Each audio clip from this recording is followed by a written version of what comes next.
Olá a todos, meu nome é Tomás e hoje eu vou trazer para vocês o segundo vídeo dessa nossa série que estamos fazendo sobre a teologia da prosperidade. No primeiro falamos sobre o que é pregado nessa teologia da prosperidade e hoje, para dar continuação nessa primeira parte, gostaria de falar sobre como e onde surgiu essa teologia. Bom, lembrando que nós estamos dividindo essa série de vídeos em duas partes. A primeira nós vamos focar na doutrina da teologia da prosperidade e a segunda vamos focar no que o Senhor nos diz a respeito dela. Então, onde surgiu? Não deve ser novidade para ninguém, mas surgiu nos Estados Unidos. E surgiu sob a influência de, digamos, dois pensamentos. O primeiro é o pentecostalismo, que antes era focado mais na ideia de milagres e curas, na ideia da doença e etc. E também sobre esse chamado New Thought, que poderíamos traduzir como pensamento novo ou novo pensamento, cujo foco é o poder da mente, que nós também comentamos no vídeo anterior. E um dos nomes pioneiros, se não de fato o primeiro homem que abordou sobre a teologia da prosperidade, foi esse cara chamado Isaac William Kenyon. Não vou saber pronunciar perfeitamente o nome dele. E esse homem teve bastante influência, como eu falei, foi um dos primeiros a abordar o assunto. E ele cria muito no poder da mente. Ele foi formado numa faculdade muito voltada a essas coisas transcendentais, a mente positiva e etc. E ele se agradou muito da ideia e quis aplicar essa ideia ao cristianismo. E uma das frases famosas dele é: o que eu confesso, eu possuo. Essa é de pensamento positivo que nós estamos falando. Ele também dizia que a força da fé ela vai ter origem lá na criação do mundo, quando Deus criou o universo inteiro apenas falando, apenas com palavras. E como consequência, isso traz implicações até os dias de hoje, no sentido de que quem professa palavras de fé governa o universo. Essa era a lógica dele. Agora, outro nome também muito importante e que exerceu uma influência ainda maior do que o primeiro é esse Kenneth Hagin, que inclusive faleceu não muito tempo atrás. E ele não foi o pioneiro, embora foi acusado de ter plagiado bastante coisa desse William, que a gente mencionou anteriormente. Só que muito provavelmente ele é o maior influenciador dessa teologia da prosperidade, certo? Este homem, ele dizia que o conhecimento que ele obteve não veio das escrituras diretamente. Não foi lendo e estudando as escrituras que ele obteve esse conhecimento todo dele. Ele dizia que antes ele recebeu por revelações do Senhor.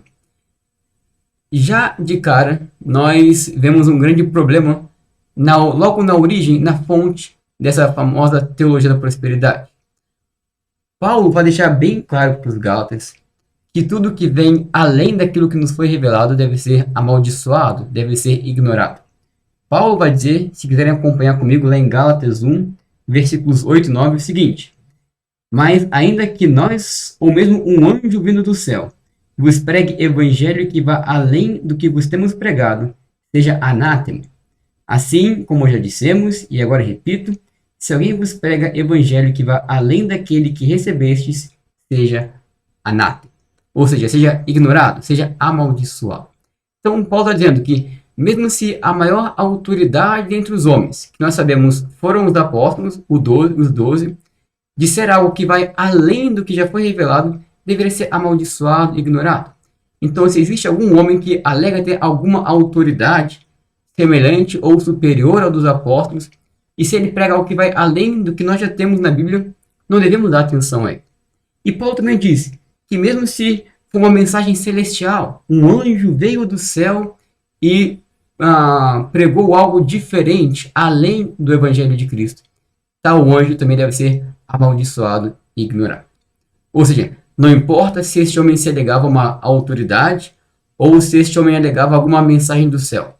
Se ele pregou algo que vai além do que as escrituras pregam, nós nem sequer devemos dar atenção a este homem. Então, um dos problemas da teologia da prosperidade começa justamente aí, na sua origem. E não apenas esse Reagan, mas vários outros dos seus discípulos, e que deram sequência a essa teologia da prosperidade, alegavam as mesmas coisas, terem as mesmas experiências sobrenaturais.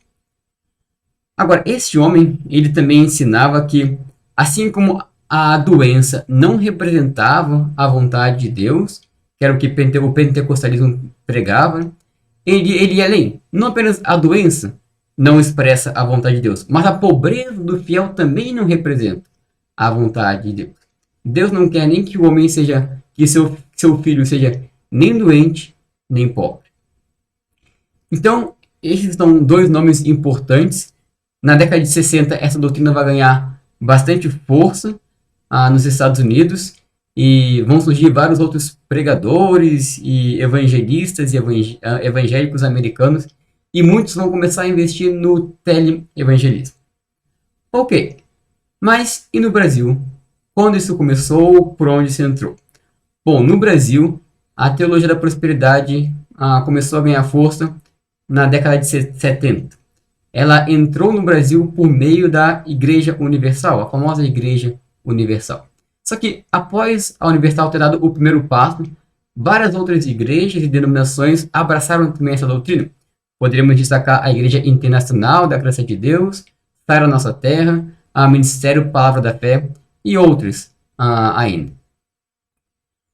E essa doutrina, ela foi bem aceita no Brasil, e podemos até entender alguns motivos para isso. Primeiro, pense nas pessoas que eram pobres. Quando vem essa doutrina, surge uma grande esperança para essas pessoas, de enriquecer facilmente, ou de ao menos sair facilmente da miséria. Ora, é só ir à igreja, é só ofertar aquilo que eu tenho, que o Senhor vai me recompensar, que o Senhor vai multiplicar a minha oferta. Então, uma grande esperança para essas pessoas que eram pobres, a teologia da prosperidade. E, por outro lado, também havia benefícios para os ricos. Os ricos, eles encontraram na teologia da prosperidade uma justificativa para o seu luxo exagerado. Eles encontraram nessa doutrina uma forma de legitimizar o próprio estilo de vida que eles tinham. Agora, hoje em dia, quais são as principais denominações que defendem que pregam essa doutrina? Continua sendo a Igreja Universal do Reino de Deus, também a Igreja Mundial do Poder de Deus, temos ainda a Igreja Internacional da Graça de Deus, Renascer em Cristo e também a Assembleia de Deus Vitória em Cristo. Então, essa é um pouquinho da história de como a teologia da prosperidade chegou no Brasil. No próximo vídeo, vamos abordar um pouco sobre no que ele se apoia. Porque deve ter alguma coisa relacionada à Bíblia para chamar de teologia. E esse vai ser o ponto da aula que vem. E também já abordando alguns contra-argumentos sobre as verdades bíblicas. Então, esse foi o vídeo de hoje. Eu agradeço pela sua atenção. E que Deus abençoe os teus estudos da palavra dele. Um abraço.